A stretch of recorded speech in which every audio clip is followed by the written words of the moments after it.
Welcome back to the new Scoreboards podcast. I'm joined by Jermaine Taylor, an incredible guest.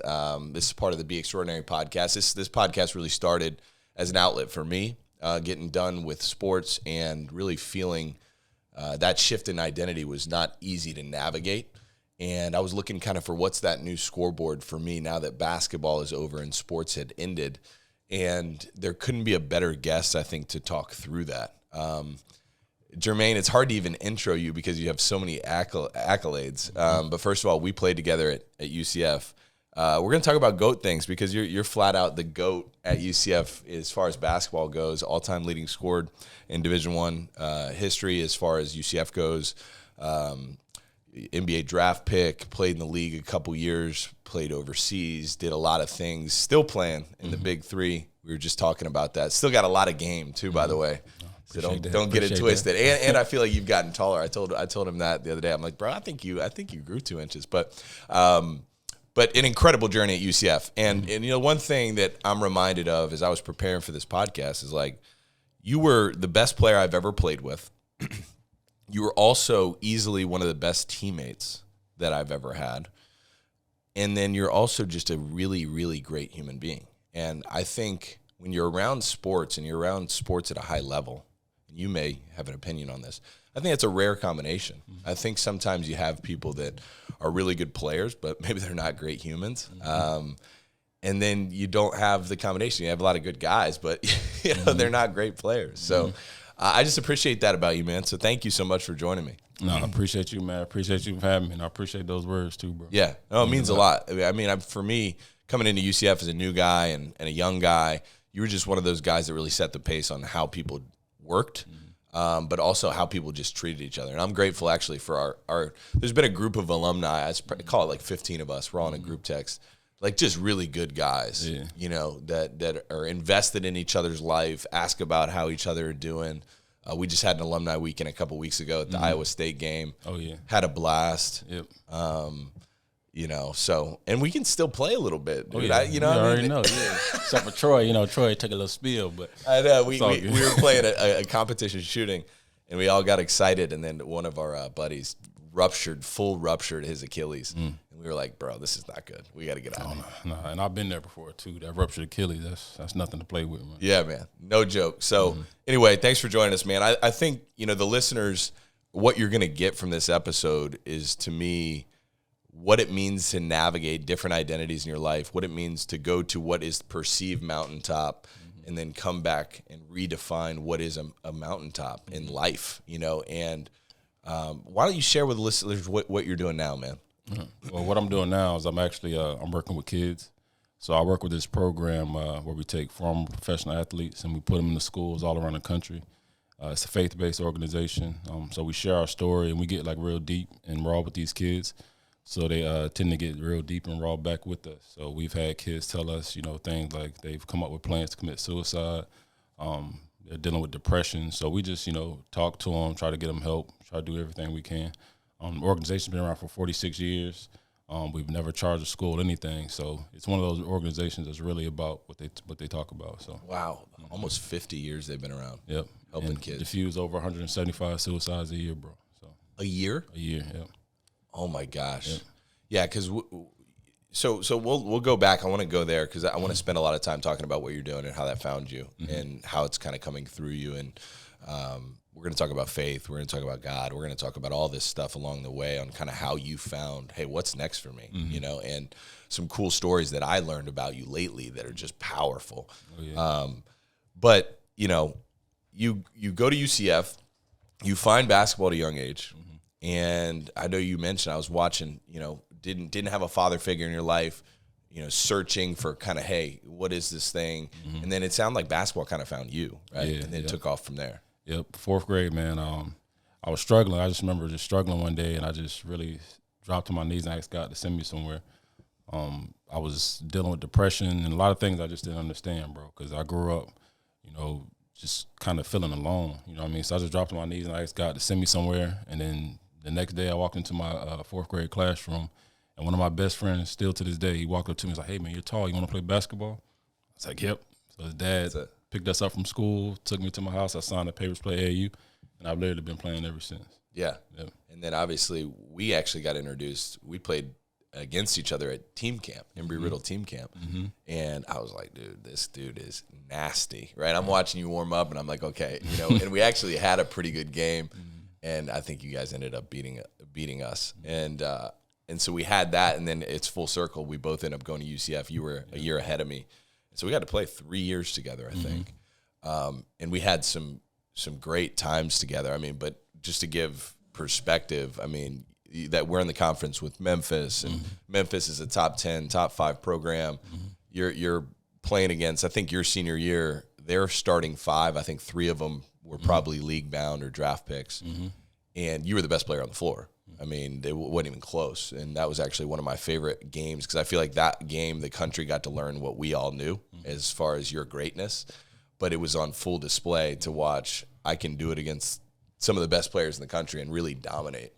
And then from there, you get drafted by Houston, and then kind of plagued with injury, right? Your professional career, it's like almost seemed like whenever you would get to a point where you were playing really well, you were given an obstacle. Yeah, well, that's really the story that I tell to the kids, because I've had to deal with so many obstacles when it comes to basketball, like so many. But I wouldn't take any of it back, because, like I said, I found basketball at an early age. I fell in love with it at an early age, and I really believe God used that to bring me closer to Him. And that's what happened through the journey, because it was always like, literally, it was just like something, always something, back to back to back.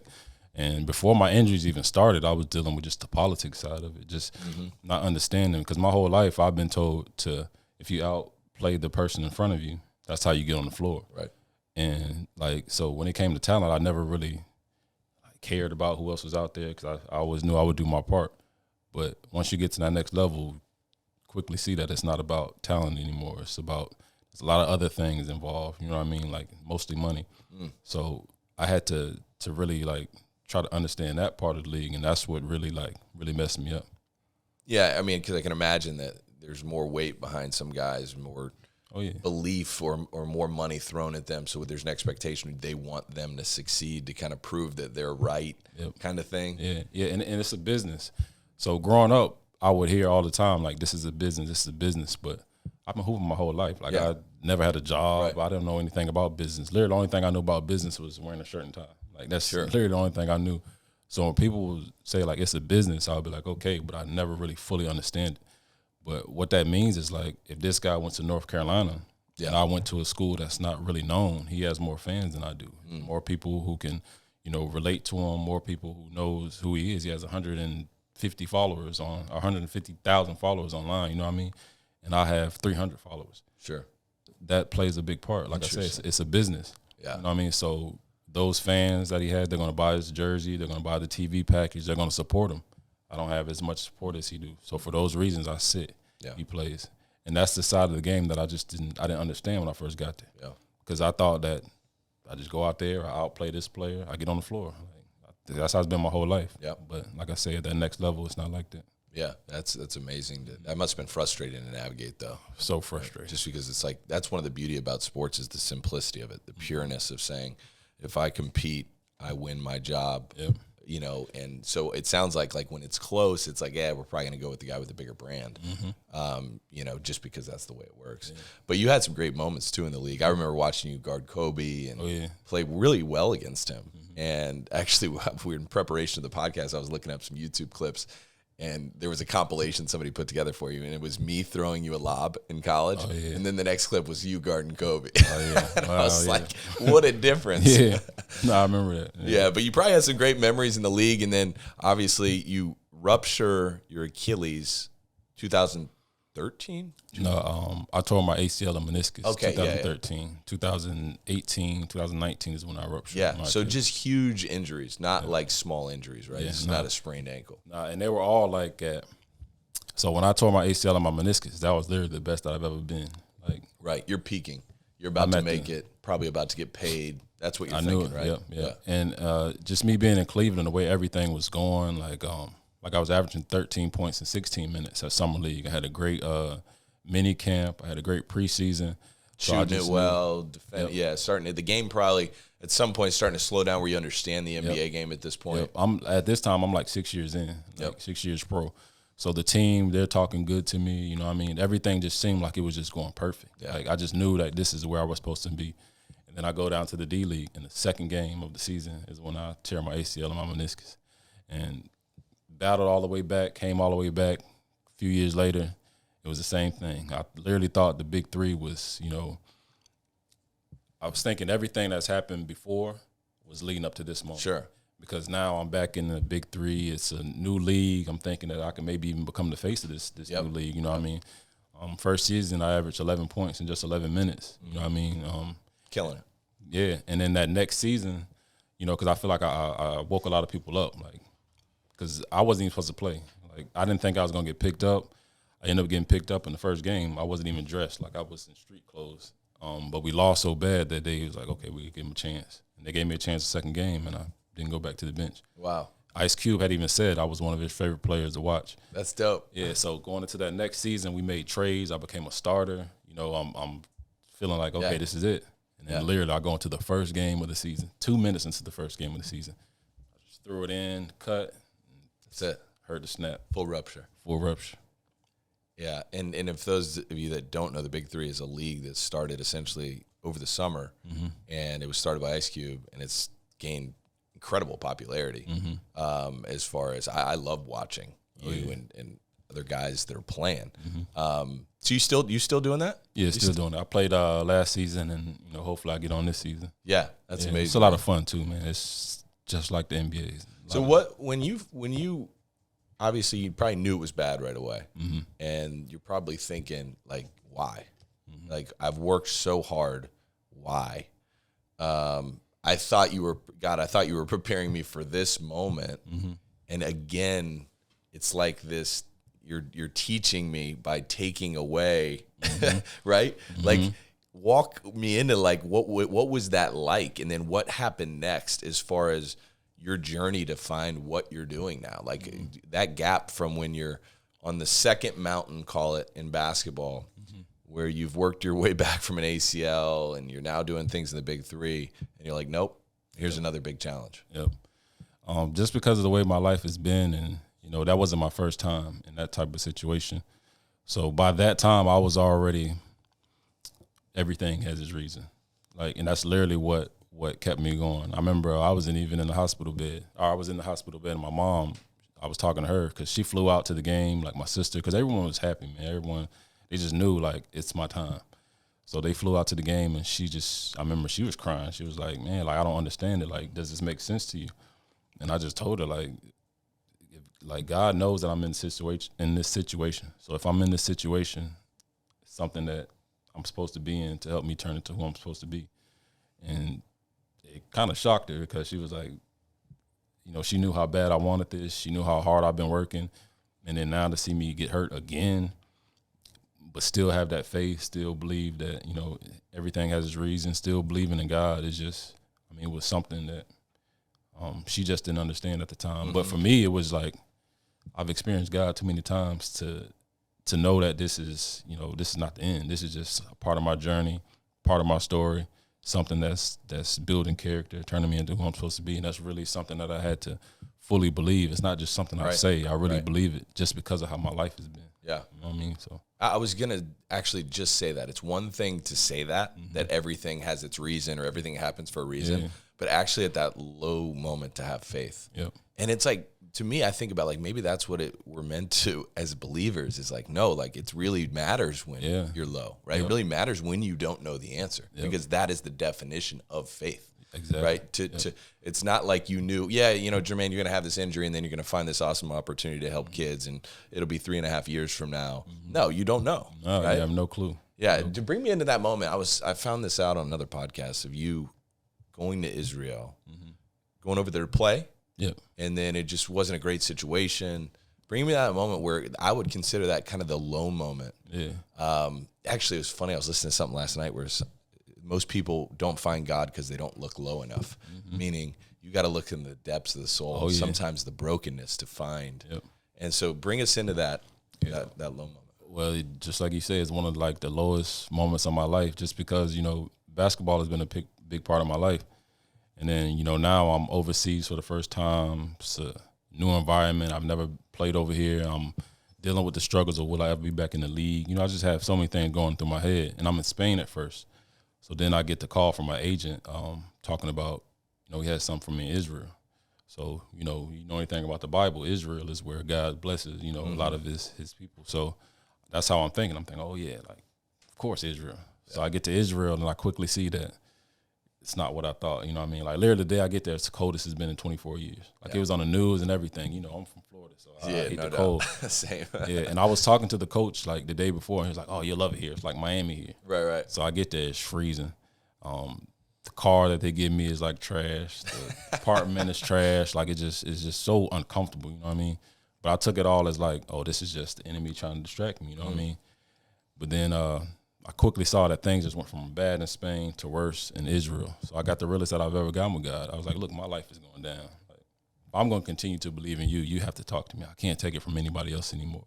Like, no sermon or preacher, nah, I have to hear your voice. You have to speak to me. So 5-6 hours, no food, no water, just a flashlight and the Bible. That's it. And just searching, yeah.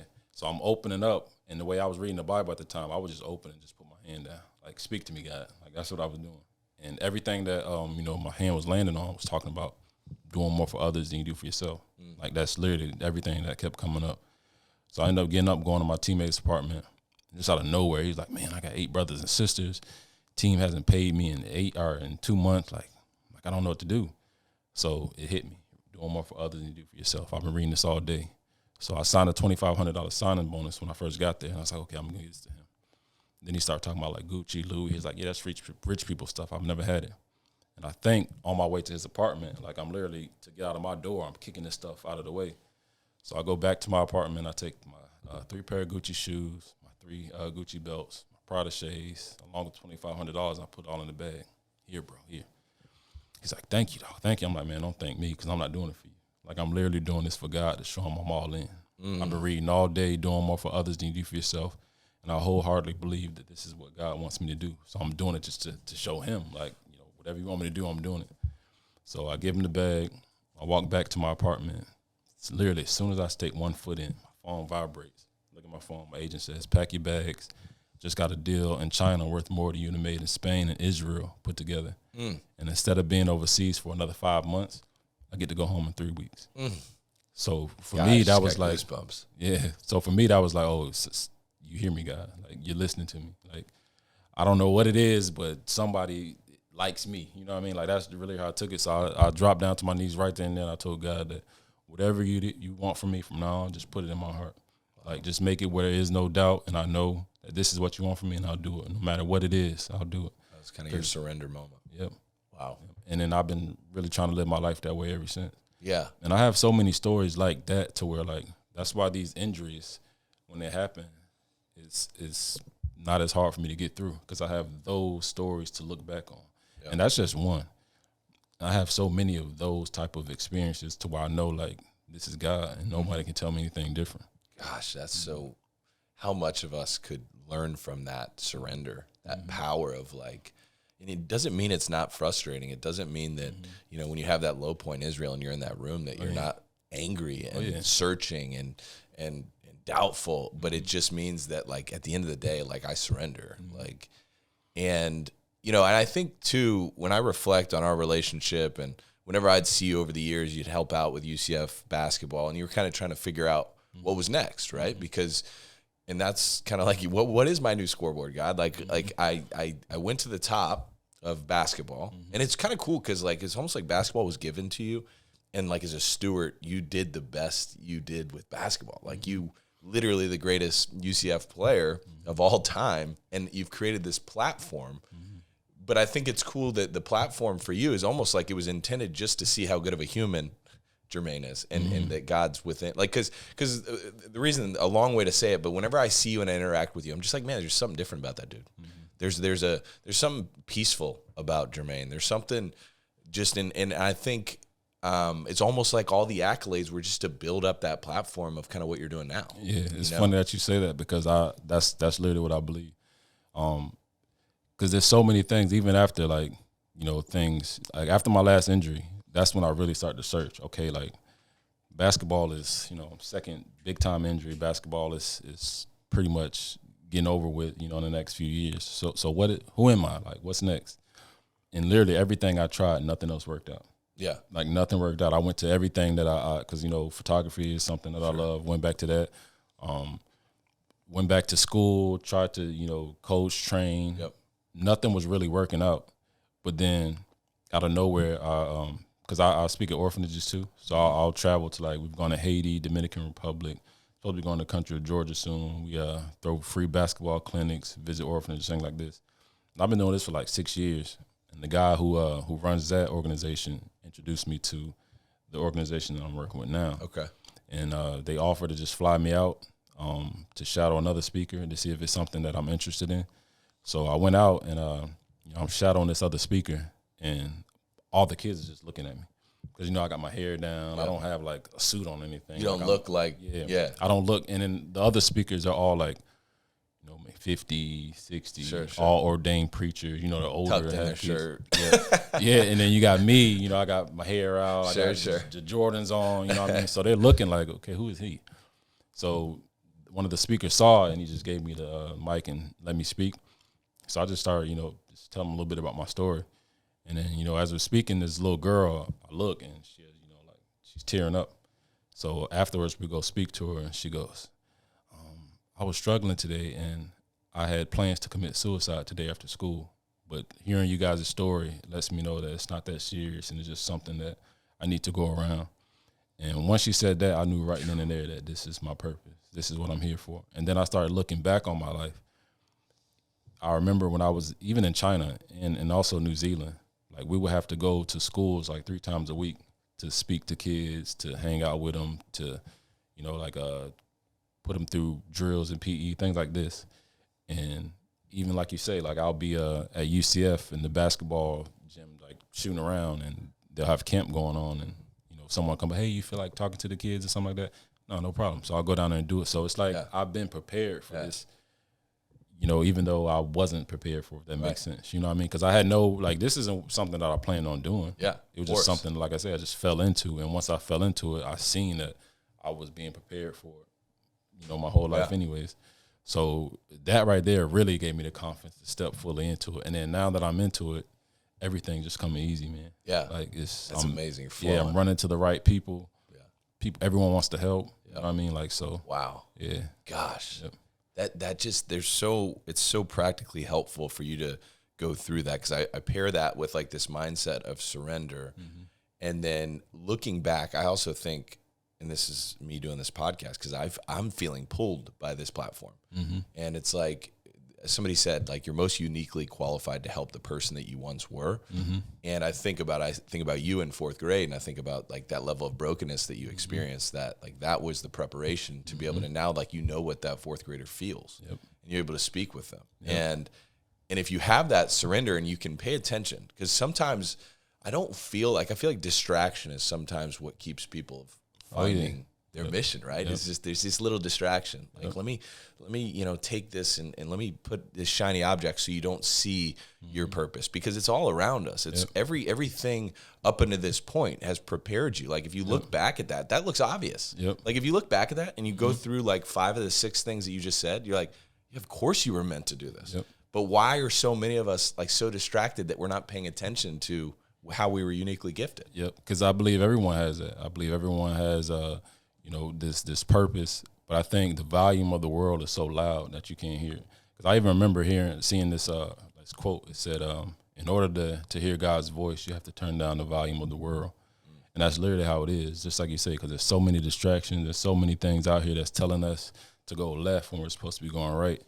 And that's why it's important to keep, your eyes on God, and that's why I'm so thankful for my experiences, bro. Out of everything that I've gone through, that's the one thing that really the biggest lesson that I've learned is that God is real. That's really it, bro. That God is real, and if you do what you're supposed to be doing, He's always gonna do what He's supposed to be doing. You know what I mean?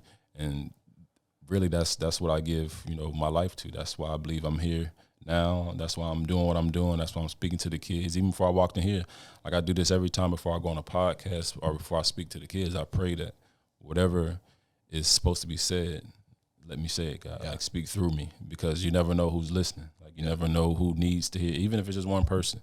Like, God loves us that much that this could be just for that one person. Yeah. You know what I mean? So, yeah, that's the level of belief.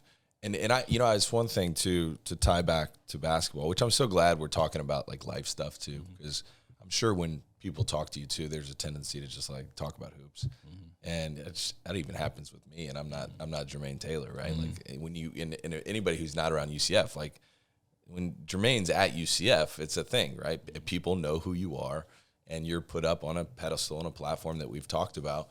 And I think about as our history as a player, and I did a lot of passing to you, right? Flat out. And actually, it's funny, like, my best years were like, I remember I was leading the country in assist to turnover ratio. And the reason I was is because every time I passed you, you'd make the shot. So I was like, well, it's very easy to lead the country in assist to turnover ratio when you're playing with Jermaine. And so your senior year, you averaged, did you lead the country in scoring, or your top 3 or something like that? Yeah, it was me and Steph Curry. Okay. Was it like 26 a game or 25 a game? 26. Just absolutely pouring it in. And it was funny because we didn't have like that other score to take pressure. It was like, no, the other team knew that the ball's coming to Jermaine and we're running stuff for Jermaine. So to average, 26 a game when the other team knows that you're the guy they have to stop is even more impressive than, otherwise. But you always had such a big belief as far as like into the game, shot making. And it's funny, I never tied back. I would actually get frustrated as a teammate, be like, because I'd look at myself and I'd be like, dude, like, he just doesn't care, dude. Like, his belief is just like, look, if I'm open, I'm taking the shot, and I'm not thinking twice about it. And I think about this belief now and what you're doing, and I just wonder if that translates at all. It's where maybe that trust and that surrender allows for that belief. Is just be like, I'm here. I've been preparing for this moment. I'm being prepared for this moment. So when I'm in the moment, I just let it rip, and I believe. Yep, and that's my thing, because me and Dave, Noel, we actually talk about this.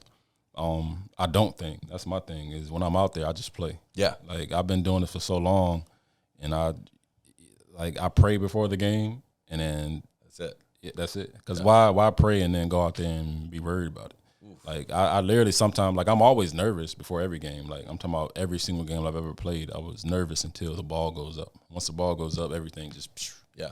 But yeah, like, that's what it is, man. Like I say, I pray before that game, and then I just go out there and I just play.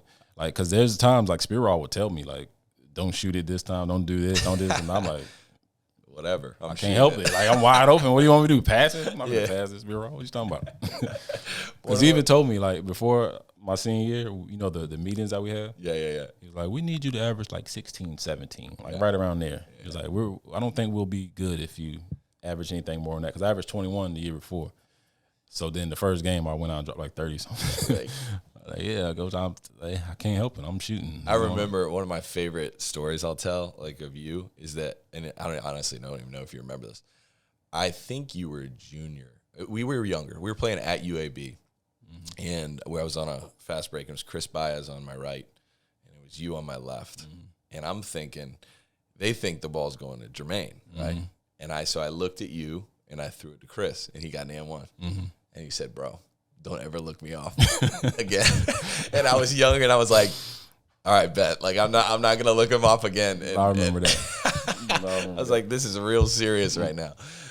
It's the dunking. I wanted to dunk it. Right, for sure. And I was like, all right, that's not happening again, even if everyone knows it's going to him. So that's cool, man. Well, when you go back to, what do you think the hardest moment for you was in the basketball journey? Was it when you knew it was ending? I mean, obviously you're still playing, so maybe it's who am I to say it's ending? But I guess that season was the hardest moment coming to grips with it, as far as like almost like a grieving process of like allowing yourself to grieve and move on from what you perceive to be like your dream. You're living your dream. Yeah. I'm not gonna lie, bro. It's still hard. Like, I still think about it all the time. Only because, like, I really feel like if things were like fair, I'll say fair, like if things were the way I believe they were supposed to be, I feel like I could have been like a LeBron James or a D Wade. You know what I mean? Like, I feel like if politics didn't exist, like, my career would have been totally different.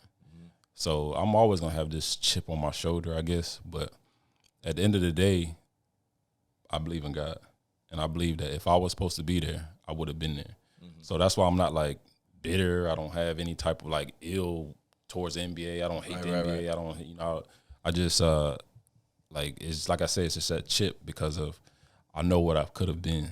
Yeah. Like I didn't want to be in the NBA to be just a player who can say I played in the NBA. I wanted to be like a Kobe Bryant, like a Michael Jordan. Like I wanted to leave a legacy there because I left a legacy everywhere that I've ever gone. Yep. So to get to the NBA and to now see that it's not up to me, like it's really in someone else's hands, like it was like hurt, bro. Like it was like heartbreaking, to be honest. But that's why I say it brought me closer to God because I had to really dig deep and see who I am, because for a long time I was lost, and I was like, I keep getting cut over all these players. Like, no offense to Dellavedova, but he's getting picked over me. Like, there's all these guys who I feel like I'm better than. Not only do I feel like I'm having better summer leagues than them, like better preseasons, but then I'm getting cut, and then they're getting picked up, and they're playing 5 years in the league, signing for $70 million, things like this. So I'm sitting there like you know what I mean, like maybe it's just not me, you know what I mean? It's just not my time. That's not the life for me. Like, I don't know what it is, but I just had to, like, do I think I'm better than I am? Like, you know what I mean? Like, it's just me. Like, that's how I'm thinking. You're looking in the mirror, like, yeah, I'm really just trying to figure out like what's going on. But then that's when I had to really take a look at my life and the things that I've done, the accomplishments I've already had, like all-time leading scorer here, you know, MVP here. Like, these are the trophies that I have in my house. Like, and that's really what helped me to just, it's not me. Like, this is just how the league is. You know what I mean? And I just accepted it, became one with it, and then now I just tell my story, and hopefully, you know, someone gets something from it. And if they go through the same thing, they'll know how to get through it. Man, I heard something the other day. It kind of makes me think about it. It's like, you don't work on the work works on you, right? And that it's the reframing of like these experiences that we have in life that are like sharpening us and molding us to who we were supposed to become. Which you have to, if you believe that, you have to zoom out far enough to where you're looking at the bigger picture. Yep. And I think that's productive to do in these moments of doubt. And somebody's listening to this and they're doubting, they're in a tough spot. It's really hard to get out of that. Like, it's hard to solve a problem within the problem. You kind of have to get out of the problem and have to zoom out. Yep. And I think if everyone does that, you'll be able to see, like, because that's what it was for me. Like, that's when I was able to see God, that he was always in my life. You know, you might not be able to see it, but once you really take a step back and look at your life, I see God there. Like, how did this happen? Because even when I think about like the FCAT and the ACT, like, I'm a real bad test taker. Like, real bad. That actually gives me just hearing FCAT. Just gave me like, I almost want to puke. Yeah, that's what I'm saying. So when it comes to those things, like, I'm not a good like test taker at all. But I look back when I took those tests. So the ACT, it was in Naples. So we went down to Naples, and it was like retakes for everyone else. So I just remember like before, like the teacher, like, she sat down with us before we took it, and she actually like kind of like a study, you know, like, so we like kind of studied together, and I was like, man, I needed this. Wow. You know what I mean? And then I passed the ACT, you know what I mean? And some of the questions on the ACT, she had literally like not went over the question, but it was something similar to it. Right. You know what I mean? So for me, that was like, had I not taken the ACT here, like, like literally that's just how it was. Like, had I not taken the ACT, and I saw it, like, it wasn't right away. It was like literally years later when I'm just looking back on my life, and I'm like, okay, I see God here. I see God here. Like, I probably wasn't supposed to be alive here. You know what I mean? Yeah. And then that's when it's just easier for me to see. Which is such a good perspective, because you just sharing he was always there. You just didn't know. You didn't see him. Because that's almost how you view it. When I'm listening to the story, it's like, oh, yeah, God was there in Israel. You know, and God was there in 2013 when you got hurt, whatever it is, right? When it's like, no, like, dummy, he's there the whole time. It's just that's when you let yourself to not be distracted enough to see that. Exactly. I tell people all the time, like, it's not about searching for God. It's about becoming aware of God. Because you don't have to search for God. Like, you walk outside, you'll see God. Right. You know what I mean? Just looking at a bird fly, that is proof of God. You know what I mean? Because there's a lot of things that, like, for example, like, if I say that this microphone just popped up out of nowhere, you'd be like, what? Nah, like it's too defined. Like it's too. Our bodies are like 1,000 times more defined than this microphone. We can't just pop up. Like that's like it's a design. You know what I mean? Like it's like we were made. You know what I mean? So that's why I say like we walk outside, look at the sun, the trees, the animals. Like that is proof of God. Yeah, we're just not aware of it. Yeah, you know, something that's coming to me lately is you mentioned creation, right? And that's like to me the source of how we were made. And so I truly meant that. Like I feel closest to my creator when I'm creating. Oh yeah. Right. Yep. And even us having this conversation. Right. Yep. And it's like paying attention to just the simplicity of like creation. I saw you posted something on Instagram the other day. You were just in nature. I don't know, you're kayaking or something about just about paying attention to creation and knowing that we have those gifts too. And we can create, whether it's through photography, it's through speaking, it's through basketball. You know, I actually, in hindsight, one of my loves for the game, I think, of basketball was creation because you're never going to make a move the same way. Like the defense is never going to do the same thing every time. It may look similar, but you're kind of creating this beautiful symphony of moves and scoring and passing. Yep. And maybe that's why people love sports, you know? And that's why I said, like, when I'm out there, I don't think. I just play. Because if I go left and you try to cut me off left, now I got to do a spin move to go right or create something, another move to, you know, get an open shot. Yeah. You know what I mean? So, yeah, like, you're right there. And then nature, like, that's my way of just getting back with God. Yeah. You know what I mean? Because anytime, like, I'm in a funk or I'm just not feeling good or feeling depressed, you walk outside, I'll go to one of these springs or go sit in a park or something like that. Yeah. Like, it literally all goes away. It all goes away, Yeah. So it's like watching a beautiful sunset. You're looking at the ocean. You don't know why you're drawn to it. You're just drawn to it. You don't know why your blood pressure goes down, but if it goes down. Yeah, because it's nature. Everything that's in it is also in us. You know what I mean? So, and I remember I was out in Vancouver, and I was, it's like some nature trail park or whatever. But I just remember like we were at the top and just looking out, and all I saw was green. Like literally nothing else. It's just straight like forest to look like. And I felt like my eyes were like, I don't know, my eyes just started feeling funny. So I like kind of did some research, and they say like, Google this real quick. Yeah, let me see what's going on. And that's what they said. Like that's the only time our eyes get to rest. Like, cause all day we're looking at something like this billboard screens. But when you look out into like the forest or you look out into the ocean, you're not looking at anything. So that's the only time our eyes like really get to rest. And it made sense. And then since then, like that's what I do. Like I'll just go sit at the beach sometimes, just hang out, you know what I mean? Go out in like a spring or the water and just sit there, man. Just. You ever watch the show The Chosen? Oh, dude, you got to watch Chosen? Amazon. I think it's on Amazon Prime, or it's called The Chosen. It's a story. It's unbelievable, like the story of Jesus, and it's done really well, and it's the modern version. So they're now in season 4. I'm through season 3, but you know, when you study the life of Jesus, regardless of whether you're a believer or not, but if you study the man, and he would go into nature for days at a time, and obviously, you know, have the 40 days, 40 nights thing, but he would take pauses where he would go into nature for 3-4 days and no one know where he is, and he would go be with the creator, and he would talk, and he'd listen, and so that was a nugget that watching that show, which you have to watch that show, I took from that is to say, hey, like, am I doing that enough? Am I implementing that in my life? When I go on walks or I go on runs or I work out, I always am listening to something. And so there's this park by my house. You talk about things being there, but you're not paying attention.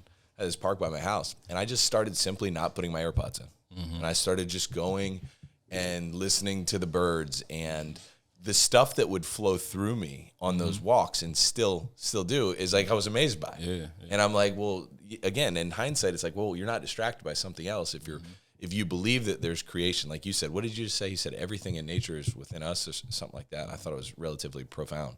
Is if you believe that, then there's some great stuff that can come from you as the creator. So man, that's good stuff. Yeah. And I think it helps us think too. Like I think it helps us like our mind, like put our mind at ease. Cause that's what happens to me. Like every time I'm in nature, like it's like this calm, like it's like it calms my spirit. Yeah. Like literally every time listening to like a waterfall, listening to the water, like stream, like I'm literally just in like just chill mode. Yeah. And you know, it's so funny though, when I think about that, it's like, if that can come back in the form of when you focus that intention, because there's something that when you find something, when something hits you and you're like, dang, I believe I should be doing that. Like, I believe I'm here for a reason. There's a level of pace and focus that now goes to that thing, which is powerful and it's productive. It's not just like woo-woo, go be in nature. It's like, no, go be in nature and listen to the most powerful source on earth. Yep. And then let that channel through you, and that'll come through in the form of like maybe your most successful, things that you do. Yeah. And I just think sometimes most times we don't tap into that power. Oh, yeah, no, not at all. We're not taught these type of things. Yeah. And then like we said earlier, this world has so many distractions that they keep throwing at us. You kind of push it to the side. Yeah. Well, man, I got to tell you, dude, this has been selfishly really enjoyable for me. I've been kind of watching you from afar and over the last year. And, we connect, you come back to games and I'll see you and we'll catch up. And every time I do, I leave there kind of like, man, we got to get together. And we've been trying to do this podcast for a year. But I was reminded when I was driving in today, like I've learned so much more from you as a human than you as a basketball player. Oh, yeah. Like you compared to like what I'm learning from you from a spirituality, the way you've navigated the adversity that you've been dealt and the way that you're doing and continuing to do what you're doing now. Like, I'm like, oh yeah, I forgot. Jermaine is an unbelievable basketball player. But I'm just proud of that. As a friend, I'm learning from that to know like we're not defined by our experiences or our sports that we played that we were once good at. We're not even defined at what we're doing right now, right? And so I just think you've navigated that new scoreboard really well. Yeah. No, I appreciate that, bro. I really do. Yeah. And I appreciate the time, man. Better for it. Always, yeah. Thank you, man. Much love, dude. Yes, sir.